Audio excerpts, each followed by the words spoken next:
Hello students, હવે આવે છે problem number 6. A 70 mm long line PQ has its end P 20 mm above HP and 30 mm in front of the VP. The line is inclined at 45 degree to the HP and 30 degree to the VP. Draw its projection. બરાબર, ચાલો સમજી લઈએ શું કહેવા માંગે છે.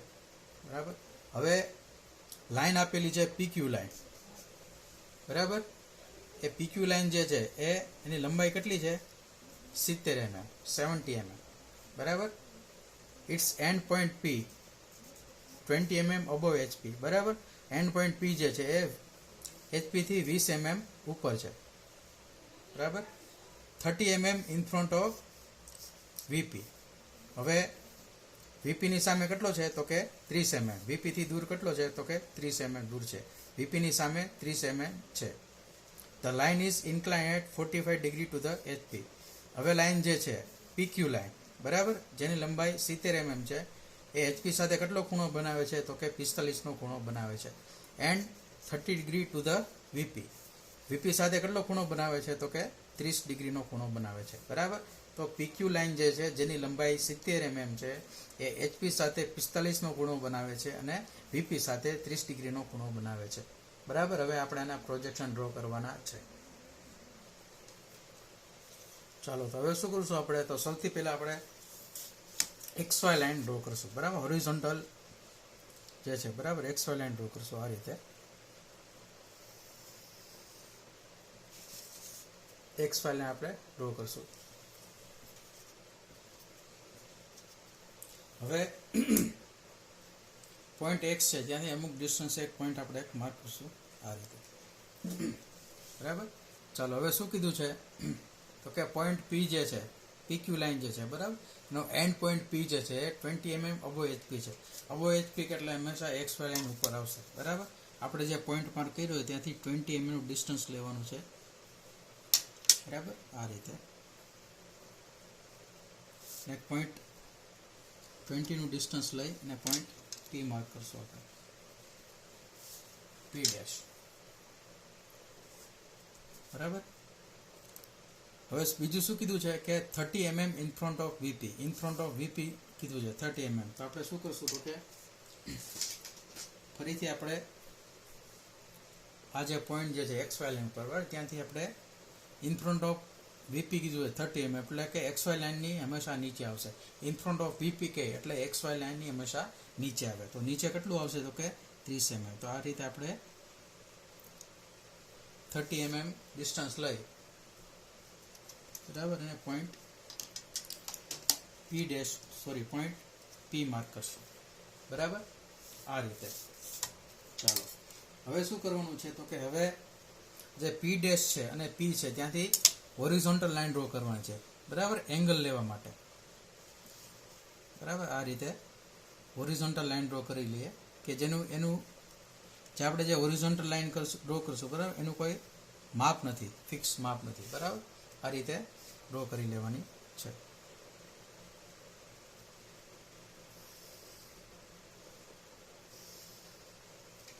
બરાબર, આ રીતે P ડેશ અને Q ડેશ બંનેમાંથી આ રીતે હોરિઝોન્ટલ લાઈન જે છે ડ્રો કરવાની છે. બરાબર, ચાલો, હવે એને શું કીધું છે કે લાઈન જે છે એ HP સાથે 45 ડિગ્રીનો ખૂણો બનાવે છે. બરાબર, the line is inclined at 45 degree to the HP. બરાબર, તો આ જે PQ લાઈન જે છે HP સાથે કેટલો ખૂણો બનાવે છે? તો કે 45 ડિગ્રીનો ખૂણો બનાવે છે. બરાબર, તો HP સાથે કીધું છે તો હંમેશા XY લાઈન ઉપર આવશે. બરાબર, અને 30 ડિગ્રી ટુ ધ VP સાથે કીધું છે તો XY લાઈનની નીચે આવશે. બરાબર, તો જે આ 45 નો જે ખૂણો બનશે HP સાથે એ XY લાઈન ઉપર બનશે 45 ડિગ્રીનો ખૂણો. બરાબર, અને 30 ડિગ્રીનો ખૂણો જે કીધો છે જે VP સાથે બને છે એ XY લાઈન જે છે એની નીચે આવશે.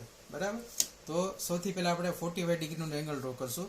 તો એની માટે આપણે પોઈન્ટ જે P ડેશ છે, બરાબર, એ પોઈન્ટ P ડેશ ઉપર તમારું જે આ જે કોણ માપક જે છે પ્રોટેક્ટર એને આ રીતે સેટ કરવાનું છે. બરાબર, આ રીતે સેટ કરી અને અહીંથી જમણી બાજુથી રાઈટ હેન્ડ સાઈડથી 45 ડિગ્રીનો એંગલ લેવાનો છે. બરાબર, તો 0, 10, 20, 30, 40 એન્ડ 45 બરાબર. તો 45 ડિગ્રીનો એંગલ લઈ લઉં છું. આ 40 અને 50 આ બે પોઈન્ટ જે છે કોણ માપ ઉપર બરાબર, એ બેની વચ્ચેનો આ જે કાપો જે છે વચ્ચેનો જે પોઈન્ટ છે એ લેવાનો આ રીતે બરાબર. આ રીતે પોઈન્ટ એક માર્ક કરો બરાબર. તો આ જે પોઈન્ટ આપણે જે માર્ક કર્યો એ કયો એંગલ થયો? 45 ડિગ્રીનો એંગલ થયો બરાબર. હવે આ જે લેન્થ આપેલી છે કેટલી છે? એ પીક્યુની લેન્થ 70ની બરાબર. તો આ જે 45 ડિગ્રી એંગલે આપણે જે પોઈન્ટ માર્ક કર્યો ત્યાં આપણે પી ડેશમાંથી 70 એટલે કે 70ની લાઈન ડ્રો કરવાની છે બરાબર. આ રીતે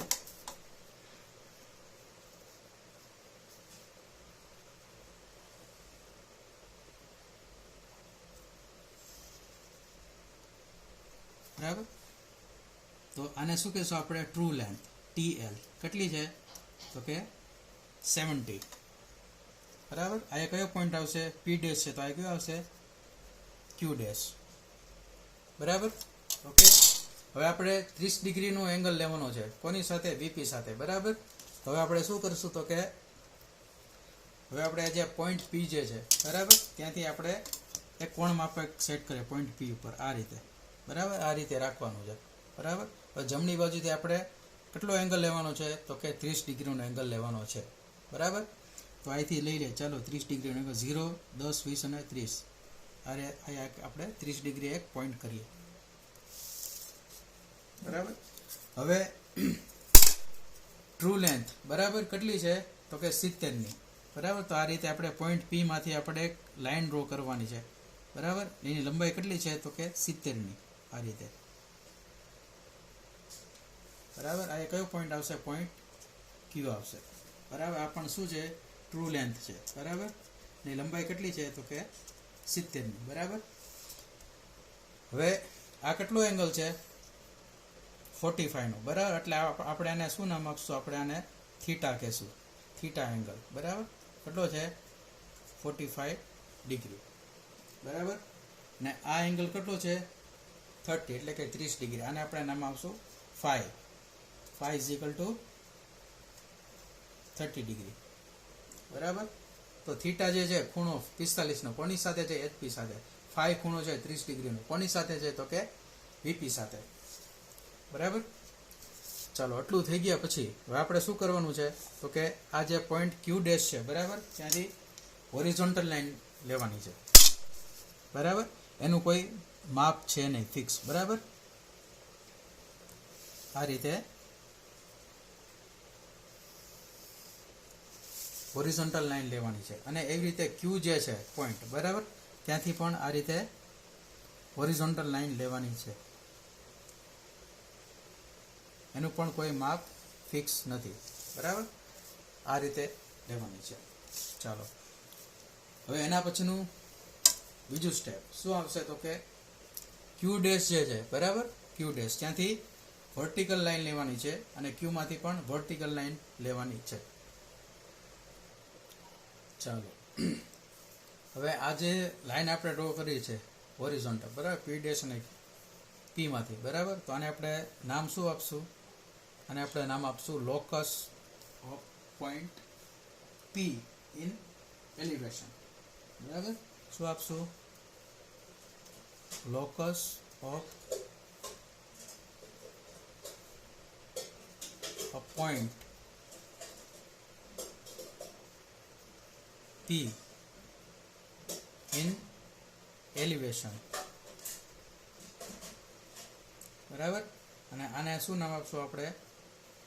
locus of point P in plan બરાબર. આ રીતે આપણે નામ આપી દેવાનું છે. હવે શું કરવાનું છે? એના પછી આ જે Q ડેશ જે છે બરાબર ત્યાંથી વર્ટિકલ લાઈન ડ્રો કરવાની છે બરાબર. આ રીતે ક્યાં સુધી ડ્રો કરવાની છે? તો કે આ જે પોઈન્ટ P માંથી આપણે જે હોરિઝોન્ટલ લાઈન ડ્રો કરી છે બરાબર એને ટચ ન થાય ત્યાં સુધી આપણે આ રીતે વર્ટિકલ લાઈન ડ્રો કરવાની છે બરાબર. ઓકે. હવે આપણે Q ડેશ માંથી જે વર્ટિકલ લાઈન જે ડ્રો કરેલી છે બરાબર આ રીતે બરાબર. અને આ જે P પી માંથી જે હોરિઝોન્ટલ લાઈન ડ્રો કરેલી છે એ બે લાઈન જે મેચ થાય, બરાબર, એટલે કયો પોઈન્ટ હશે? એટલે આવડા પોઈન્ટ, બરાબર. આ પોઈન્ટને આપણે નામ આપવાનું છે. તો આ પોઈન્ટ જે છે એને નામ આપવાનું છે, તો આપણે શું નામ આપશું? આને નામ આપશું P1, બરાબર. આ જે છે P છે, બરાબર, ને Q છે, બરાબર, તો આને આપણે નામ આપશું Q1. શું નામ આપશું? Q1, બરાબર. એવી રીતે આપણે આ જે છે, બરાબર, Q માંથી આપણે વર્ટિકલ લાઈન ડ્રો કરવાની છે આ રીતે,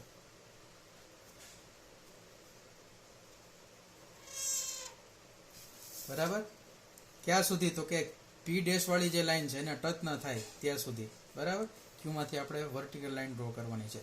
તો આ જે P ડેશ માંથી જે હોરિઝોન્ટલ લાઈન અને Q માંથી આપણે વર્ટિકલ લાઈન જે ડ્રો કરી, એ જે બે એ લાઈન જ્યાં મેચ થાય ત્યાં આપણે પોઈન્ટ આપશું.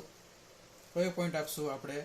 તો કે આ જે P ડેશ જે છે એ ત્યાંથી હોરિઝોન્ટલ લાઈન અને Q માંથી વર્ટિકલ લાઈન, આ બે લાઈન જ્યાં મેચ થાય, બરાબર, ત્યાં આપણે પોઈન્ટનું નામ આપવાનું છે, બરાબર. તો આને આપણે નામ આપશું Q1 ડેશ, બરાબર. આ Q1 અને આને Q1 ડેશ, બરાબર. ચાલો હવે એના પછી શું કરવાનું છે? તો કે આ જે છે Q1 ડેશ, બરાબર, P ડેશ અને Q1 ડેશ, આ બેનું આપણે ડિસ્ટન્સ લેવાનું છે. હવે પરિકર લઈ લો, બરાબર. પરિકર લઈ અને P ડેશ છે એને સેન્ટર રાખો આ રીતે, બરાબર. P ડેશ ને સેન્ટર રાખીને P ડેશ Q1 ડેશ જેટલું માપ લેવાનું છે આ રીતે, બરાબર. અને આ રીતે ચાપ મારવાની છે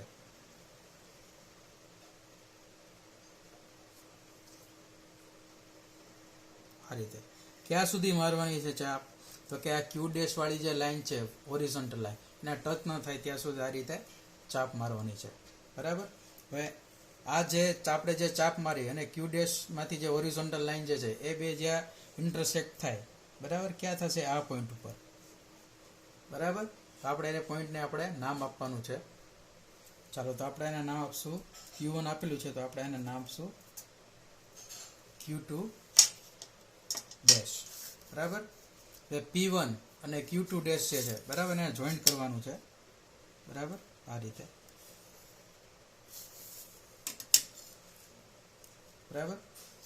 હવે એવી જ રીતે આ જે લાઈન જે છે, બરાબર, PQ1 વાળી લાઈન, બરાબર. હવે P અને Q1, બરાબર, એટલું ડિસ્ટન્સ લેવાનું છે. હવે P ને સેન્ટર રાખવાનું છે અને Q1 જેટલું માપ લેવાનું છે. P ને સેન્ટર રાખીને Q1 જેટલું માપ લઈ અને આ રીતે ચાપ મારવાની છે, બરાબર. આ ક્યાં સુધી મારવાની છે? તો કે આ જે Q માંથી હોરિઝોન્ટલ લાઈન જે છે એને ટચ ન થાય ત્યાં સુધી, બરાબર. તો અહીંયા આપણે જે પોઈન્ટ મળ્યો, બરાબર, એને પોઈન્ટનું નામ આપશું Q2, બરાબર. હવે P અને Q2 જે છે, બરાબર, બેને જોઈન્ટ કરવાના છે આ રીતે, બરાબર. હવે આ જે લાઈન જે છે P ડેશ અને Q2 ડેશ, બરાબર, આ જે લાઈન જે છે આપણે આને શું નામ આપશું? આપણે નામ આપશું આને એલિવેશન, બરાબર. અને આ જે છે P Q2 વાળી લાઈન, બરાબર, અને આપણે શું નામ આપશું? આને આપણે નામ આપશું પ્લાન, બરાબર. અને શું નામ આપશું આપણે? પ્લાન, બરાબર. તો આ એલિવેશન થઈ અને આ પ્લાન થઈ. આ બે જે છે P ડેશ Q ડેશ આ ટ્રુ લેન્થ થઈ, બરાબર. આ કઈ લેન્થ થઈ? ટ્રુ લેન્થ, બરાબર. અને PQ કઈ લેન્થ થઈ? ટ્રુ લેન્થ, બરાબર. ટ્રુ લેન્થ ઓફ એલિવેશન અને ટ્રુ લેન્થ ઓફ પ્લાન, બરાબર. આ એલિવેશન છે અને આ પ્લાન છે, બરાબર. હવે આપણે જો આ એલિવેશનની જે લાઈન જે છે, બરાબર, P ડેશ Q ડેશ, બરાબર, એ P ડેશ Q1 ડેશ સાથે જે એંગલ બનાવે, બરાબર, એ એંગલનું આ નામ આપણે આપીશું. શું આપશું એંગલનું નામ? એંગલનું નામ આપણે શું આપશું? આપણે મેં તમને પેલા જે એક્ઝામ્પલ કર્યા હતા બરાબર, એમાં શું હતું, એંગલનું નામ આલ્ફા હતું બરાબર. તો જો તો એ જો જગ્યા નથી બરાબર, ચાલો તો આ જે એંગલ બન્યો છે આવડો બરાબર, આ એંગલ આપણે શું નામ આપશું, આલ્ફા બરાબર. આપણે ફાઇન્ડ આઉટ કરવાનો છે કેટલો છે બરાબર. એવી રીતે આજે PQ2 લાઇન વાળી જે છે PQ2 લાઇન જે છે બરાબર, એ આ હોરિઝોન્ટલ લાઇન સાથે જે એંગલ બનાવે બરાબર, એને આપણે શું નામ આપવાનું છે, તો કે બીટા બરાબર. એ જો જગ્યા નથી બરાબર, કાંઈ વાંધો નહીં, આપણે આયા કરી લઈએ આ એંગલ બરાબર. આ જે એંગલ છે આપણે નામ શું આપશું, એને આલ્ફા બરાબર. શું છે, આલ્ફા બરાબર. તો જો 4 એંગલ થયા, થીટા, ફાઈ બરાબર, રેડી, ને આ છે આલ્ફા, અને આપણે આને શું આપશું, બીટા આપશું. સોરી, આ એંગલ જે છે બરાબર, PQ લાઈન જે છે, જે એંગલ બનાવે એને આપણે બીટા નામ આપશું, આલ્ફા ની પણ શું આપશું, બીટા બરાબર. ઓકે, તો હવે આપણે આ જે કંઈ પણ જે છે બરાબર, આપણે જે ફિગર જે ડ્રો કરેલી છે એમાં જે પણ મેઝરમેન્ટ આવતા હોય એ આપણે આ સાઈડમાં લખશું બરાબર. આ લખવા જરૂરી છે. બધા એક્ઝામ્પલમાં તમને એમ કહેશે કે ભાઈ આ ટ્રુ લેન્થ જે છે અથવા તો એલિવેશન જે છે અથવા તો પ્લાન જે છે બરાબર, એની લંબાઈ કેટલી છે બરાબર, એલિવેશન છે કેટલો ખૂણો બનાવે છે કોની સાથે બરાબર, કેટલા ડિગ્રીનો એંગલ છે, તો આ બધું આપણે આ સાઈડમાં લખશું બરાબર. તો એ આપણે લખીએ. ચાલો, તો બે વસ્તુ તો આપણને ખબર જ છે બરાબર, બે વસ્તુ આપણને ખબર જ છે. તો કે થીટા કેટલો એંગલ છે, થીટા કે 45 ડિગ્રી બરાબર. પછી ફાઈ કેટલો છે, phi is equal to 30 degree બરાબર. અને ટ્રુ લેન્થ આપેલી છે, ટ્રુ લેન્થ કેટલી છે, 70 mm બરાબર. આ ત્રણ વસ્તુ તો આપેલી છે. હવે આપણે શું ગોતવાનું છે, તો કે આ જે એલિવેશનનો જે એંગલ છે આલ્ફા બરાબર, એ આપણે ફાઇન્ડ આઉટ કરવાનો છે. તો ચાલો કરીએ બરાબર. તો આ જે P' અને Q' વાળી જે લાઈન જે છે એ લાઈન છે હોરિઝોન્ટલ લાઈન સાથે કેટલો એંગલ બનાવે છે બરાબર. તો એ એંગલનું નામ શું છે, તો કે આલ્ફા છે બરાબર. તો એ એંગલનું નામ શું છે, આલ્ફા. તો આપણે આલ્ફા ફાઇન્ડ આઉટ કરવાનો છે. તો કઈ રીતે કરશું, તો આ P' છે બરાબર, ત્યાં આ રીતે કોણ માપક રાખશું બરાબર. P' છે આ રીતે, P' માં આ રીતે કોણ માપક રાખશું અને આપણે એંગલ જોશું બરાબર. તો કેટલો આવે છે જુઓ, તો આવે છે તમારે 60 ડિગ્રી બરાબર. તો આલ્ફા કયો આવે છે, કેટલો આવે છે એંગલ, 60 ડિગ્રીનો એંગલ આવે છે. ઓકે, એવી રીતે આપણે આ જે પ્લાન જે છે બરાબર, PQ2 બરાબર, એ હોરિઝોન્ટલ સાથે લાઈન PQ2 જે છે એ હોરિઝોન્ટલ સાથે કયો એંગલ બનાવે છે, તો કે બીટા. કયો એંગલ બનાવે છે, તો કે બીટા બરાબર. હવે એંગલ ફાઇન્ડ આઉટ કરવો છે આપણે, તો શું કરીશું, તો પોઈન્ટ P છે ત્યાં કોણ માપક આ રીતે સેટ કરશું આપણે બરાબર. હવે જો અહીંથી આ કેટલા ડિગ્રીનો એંગલ છે, કે 50 બરાબર. તો બીટા કેટલો આવે છે તમારો, 50 ડિગ્રી બરાબર.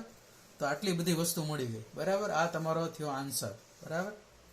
આ એક ફિગર ડ્રો કરવાની, અને જો આ બધું જે આપેલું હોય આમાંથી કોઈ પણ વસ્તુ તમને કીધું છે ફાઇન્ડ આઉટ કરવાની, કે ભાઈ આલ્ફા કેટલો છે, ટ્રુ લેન્થ તો આપેલી છે બરાબર. ટ્વિસ્ટ હોય તો એમ પૂછે કે ટ્રુ લેન્થ કેટલી છે, આલ્ફા બીટા એંગલ આપેલો હોય તો થીટા અને ફાઈ કેટલો છે એ પૂછશે બરાબર. ટૂંકમાં આમાંથી કોઈ પણ વસ્તુ તમને પૂછી શકે બરાબર. બીટા એંગલ કેટલો છે, આલ્ફા એંગલ કેટલો છે, થીટા કેટલો છે, ટ્રુ લેન્થ કેટલી છે બરાબર. ટ્વિસ્ટ કરીને કોઈ પણ વસ્તુ પૂછી શકે બરાબર. તો આ વસ્તુ તમારે કમ્પલસરી લખવી પડશે બરાબર. ફિગર તો ડ્રો કરવાની છે, પ્લસ એની સાથે આ સાઈડમાં આ રીતે લખવાનું છે બરાબર. તો આ તમારો થયો આન્સર બરાબર.